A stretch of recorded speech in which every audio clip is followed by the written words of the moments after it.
Today we will discuss about biostatistics. सबसे पहले हम जानेंगे कि इस जो वर्ड है इसका टर्मिनोलॉजी क्या होता है, उसके मीन्स जानेंगे। बायो का मतलब होता है लाइफ, जैसा कि हम लोग बायोलॉजी में जानते हैं। बायो का मतलब लाइफ और लॉगस का मतलब स्टडी। बायोलॉजी में लाइफ की स्टडी की जाती है। और मिसेंट्री और मैट्रिक मीन्स होता है मेजरमेंट, क्योंकि हम जानते हैं कि बायोस्टैटिक्स को आल्सो नोन एज मिसेंट्री। तो बायोस का मतलब लाइफ और मिसेंट्रिक और मेट्रिक का मतलब होता है मेजरमेंट। तो इसका अर्थ हो गया लाइफ का मेजरमेंट। अब ये सबसे पहले हम जानेंगे स्टैटिस्टिक्स क्या है। स्टैटिस्टिक्स तो हम जानते हैं, we know that the branch of science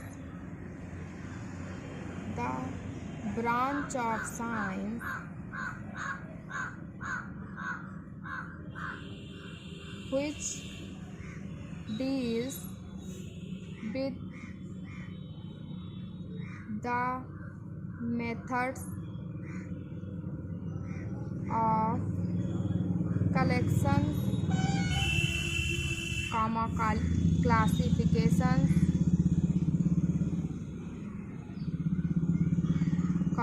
analysis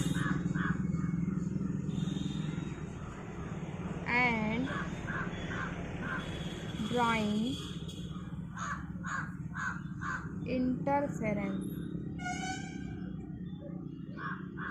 interferences of data, distinctions of hypothesis, making of recommendation, etc. is called statistics। अब हम कह सकते हैं कि साइंस की ऐसी शाखा जिस विधि के द्वारा हम डेटा को कलेक्ट करते हों या उसको क्लासिफाइड करते हों या उस डेटा को एनालाइज करते हों, ड्राइंग के माध्यम से भी हो सकता है। जैसे आप जानते होंगे ग्राफ बना लेते हैं, फला डेटा फला, वो हम लोग जानते हैं। कंट्री का भी ग्राफ बनता है, फला कंट्री का पॉपुलेशन इतना है। तो ये सब हम किसके अंतर्गत करते हैं? स्टैटिस्टिक्स के अंदर करते हैं। आप देखते हैं बायोस्टैटिस्टिक्स। तो स्टैटिस्टिक्स हम जान गए ब्रांच होती है, इसमें डेटा को हाइपोथेटिकल द्वारा बनाया जाता है। जैसे कि हमको रेकमेंड किया जाता है, जैसे हमारी मांग होती है कि पॉपुलेशन पे दिखाना है कि आपको किसी डेटा का परसेंटेज दिखाना है, ठीक है। अब देखते हैं बायोस्टैटिस्टिक्स क्या है।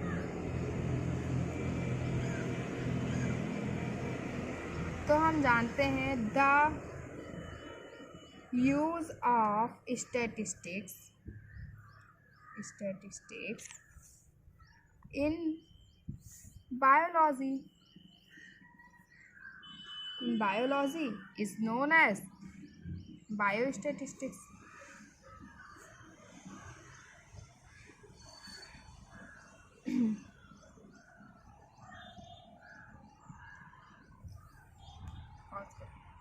अब हम जानेंगे एम ऑफ बायोस्टैटिस्टिक्स। इसका एम क्या है? ये सब इसको किस लिए पढ़ते हैं? क्योंकि आप लोग जानते होंगे बीएससी थर्ड ईयर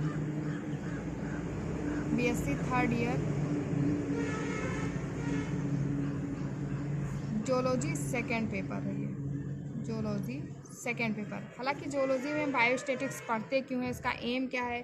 तो हम लोग जानते हैं कि कोई भी डेटा का इन्वेस्टिगेशन करना हो, एनालिसिस करना हो, कलेक्शन करना हो और इसको फिर ग्राफ के रूप में प्रेजेंट करना हो, तो यही सब मतलब इसके बायोस्टैटिक्स के एम्स हो जाते हैं।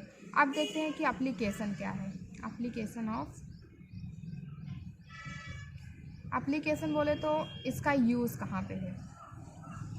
बायोस्टैटिस्टिक्स का यूज़ क्या है? तो सबसे पहला यूज़ हम जानेंगे जेनेटिकल स्टैटिस्टिक्स में है। पहला यूज़ है genetical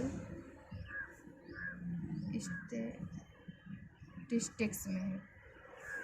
second use numerical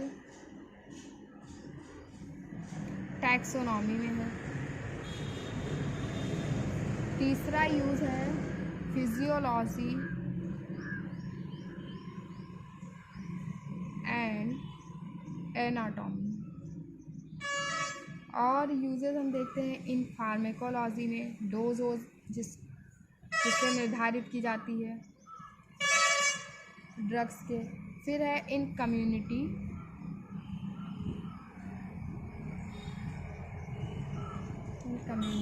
and public health.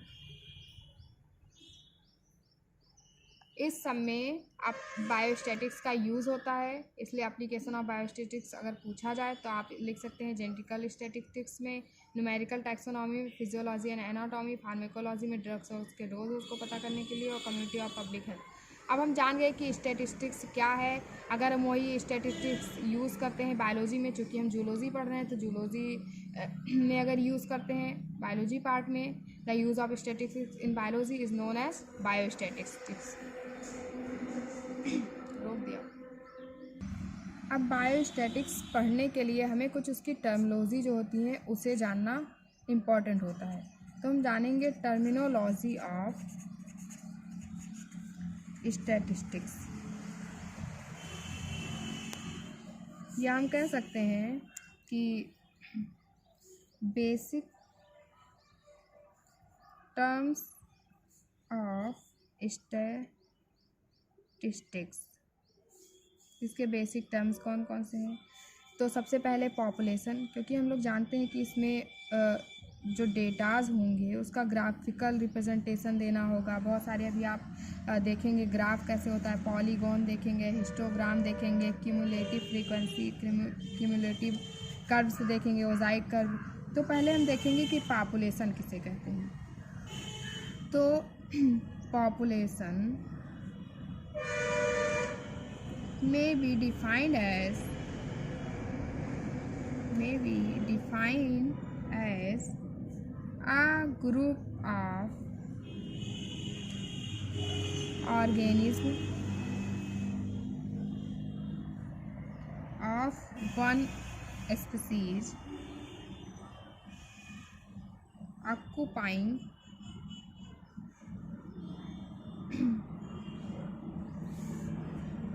a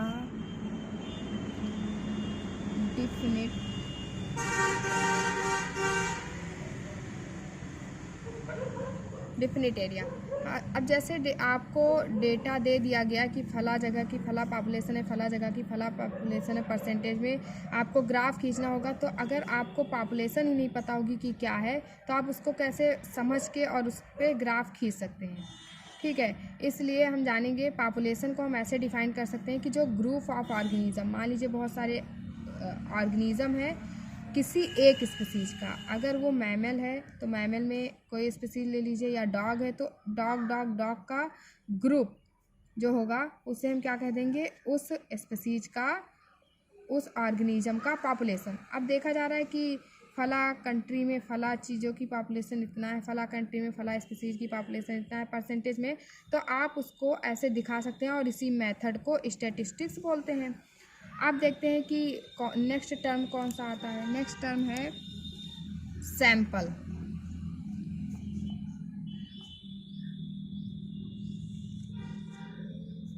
sample, अब सैंपल किसे कहते हैं, तो इसको भी हम डिफाइन कर सकते हैं।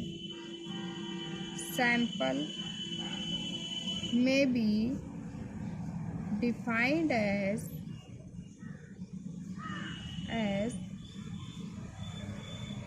fraction of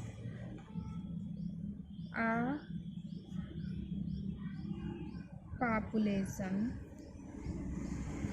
drain means collection होता है, collection by using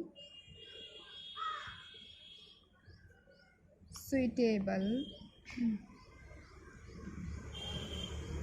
method so that it can be regarded as representative of the entire population। ऐसे डिफाइन कर सकते हैं, जो भी पॉपुलेशन है उसके द्वारा हमें जिस चीज़ की ज़रूरत है उसको हम कलेक्ट कर लेंगे। किसके लिए? एक मेथड, उसमें मेथड यूज़ करेंगे। कोई भी सैंपल है, जैसे आप लोग हॉस्पिटल में देखते होंगे पेशेंट होते हैं, तो कुछ पेशेंट को सेलेक्ट किया जाता है जिनका मान लीजिए ब्लड है, तो ब्लड का सैंपल लिया जाता है और फिर उसके बाद उसको एनालाइज किया जाता है और जो निकल के आता है उसे हम डेटा बोल देते हैं। अब देखते हैं कि डेटा क्या है। डेटा, तो डेटा जो होती है a set of value regarded for an event is called data. अब देखिए पॉपुलेशन किसे बोलेंगे, तो पॉपुलेशन में भी defined as a group of organism one species occupying a definite area. Population एक ग्रुप होता है ऑर्गेनिज्म का किसी एक स्पीसीज के, ठीक है। फिर इसके बाद आया सैंपल। अब वो जो पॉपुलेशन है उनके द्वारा जो हमें इस स्टैटिस्टिक्स मेथड का यूज़ करके जो चीज़ें एक्सट्रैक्ट करनी है उसको कलेक्ट करेंगे, तो उसी को हम बोल देंगे कि वो फला पॉपुलेशन का सैंपल है। अब उस सैंपल को, जैसे मान लीजिए हम एक हॉस्पिटल में पेशेंट का ब्लड लेते हैं, ब्लड हीमोग्लोबिन सैंपल के रूप में लिया, अब उसका एनालाइज किए फला इसमें, जैसे आपको कोई भी जांच करनी होगी तो आप उसको जांच किए, फिर उस सैंपल का आप बहुत सारे पेशेंट का सैंपल लिया, अब वो जो वैल्यू आई तो उस वैल्यू को हम बोल देंगे data. The set of value regarded for an event is called data, ठीक है। तो आप ऐसे समझ सकते हैं कि हीमोग्लोबिन का आप परसेंटेज पेशेंट में ले लीजिए जो सफ़र कर रहे हो फीवर से, जो बुखार से सफ़र कर रहे हो, तो आपने मीज़र किया, सैंपल को मीज़र किया, फिर उसमें देखते हैं कि जो डेटा आई वो आया 10, 10.1, 10.5, 10.7, 10.9, 10.11, 11.2 आ गया, फिर 11.3 ले लीजिए, फिर ऐसे 11.5, 12 ले लीजिए। This is a set of value for any event, that is hemoglobin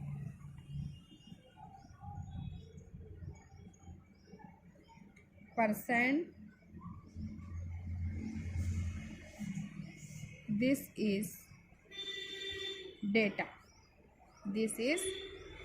जैसा कि हमने देखा सैंपल हमें मिला होगा, सैंपल जिसे हमने बोला सबसे पहले पॉपुलेशन है, पॉपुलेशन कोई स्पीसीज का हमने सैंपल लिया, सैंपल बहुत सारे पेशेंट को हमने सैंपल के लिए चुना, फिर सैंपल जब हमें मिल गई तो सेट ऑफ वैल्यू हो गई, उसको हमने कह दिया डेटा। अब डेटा में देखते हैं कि कोई पेशेंट है जो सफ़र कर रहा हो फीवर से, तो उसके हीमोग्लोबिन का परसेंटेज देखते हैं 10 है, किसी का इतना है, किसी का इतना, तो ये क्या हो गया, सेट ऑफ वैल्यू हो गई किसी इवेंट के लिए कि वो बुखार से सफ़र कर रहा हो, तो इसे ही हम इस हीमोग्लोबिन के परसेंटेज को क्या बोल देंगे, डेटा।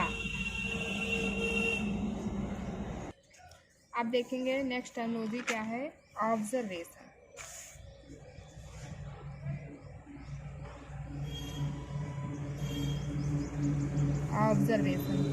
ऑब्जर्वेशन में हम देखते हैं कि क्या होता है, तो मेजरमेंट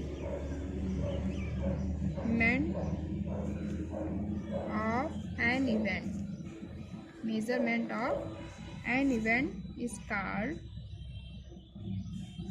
ऑब्जर्वेशन। जैसे कोई पेशेंट हो जो किसी चीज़ से सफ़र कर रहा हो, ठीक है, तो उसको मीज़रमेंट करना, उसको मीज़र करना क्या हो जाएगा, ऑब्जर्वेशन। जैसे अगर कोई ब्लड प्रेशर से सफ़र कर रहा हो तो मीज़रमेंट ऑफ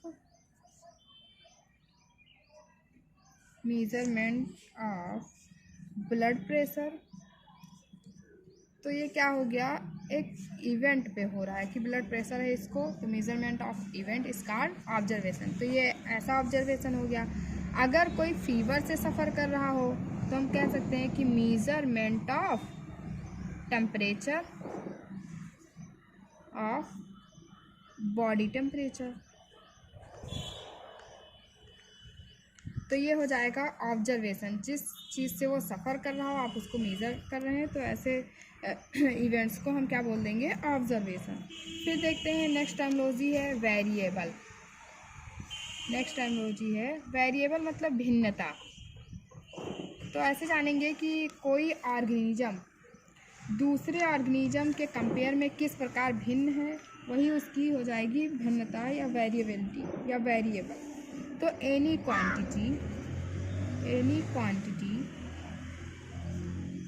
क्वांटिटी में हो या any quality, label to show variable from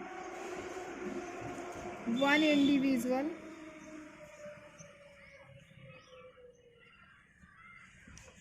to the another in the same species, in the same population is known as variable। हमने कहा कि क्वालिटी में हो या क्वांटिटी में हो, कोई इंडिविजुअल दूसरे से किस प्रकार भिन्न है उसी को हम क्या बोल देंगे, सेम पॉपुलेशन में उसे हम बोल देंगे वेरिएबल। जैसे एग्जांपल में आप ले सकते हैं कि कोई भी बीएससी थर्ड ईयर का ही बच्चा, स्टूडेंट्स को मान लीजिए एक क्लास में बीएससी थर्ड ईयर के स्टूडेंट को, तो उसकी हाइट अगर देखी जाती है तो the height of BSc third year students was measured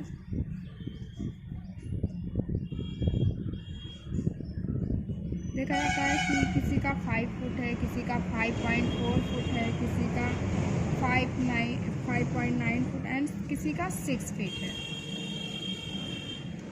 तो ये क्या हो गया कि एक पॉपुलेशन में, आपके क्लास में इतने स्टूडेंट है, एक पॉपुलेशन में किस प्रकार एक इंडिविजुअल दूसरे से वेरिएबल है, भिन्न है, इसी भिन्नता को हम क्या बोल देंगे, वेरिएबिलिटी या वेरिएबल।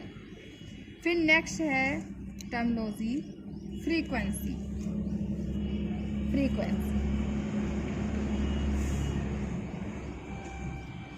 फ्रीक्वेंसी को हम सिंपल वे में समझ सकते हैं कि जो वेरिएबिलिटी है वो कितने टाइम्स रिपीट होती है, कितने टाइम्स वो होती है वेरिएबिलिटी, वही उसकी हो जाएगी फ्रीक्वेंसी। तो हम इसको देख लेते हैं, the number of time a value of the variable occur, वही उसकी फ्रीक्वेंसी हो जाएगी। नेक्स्ट टर्मिनोलॉजी है क्यूमुलेटिव फ्रीक्वेंसी।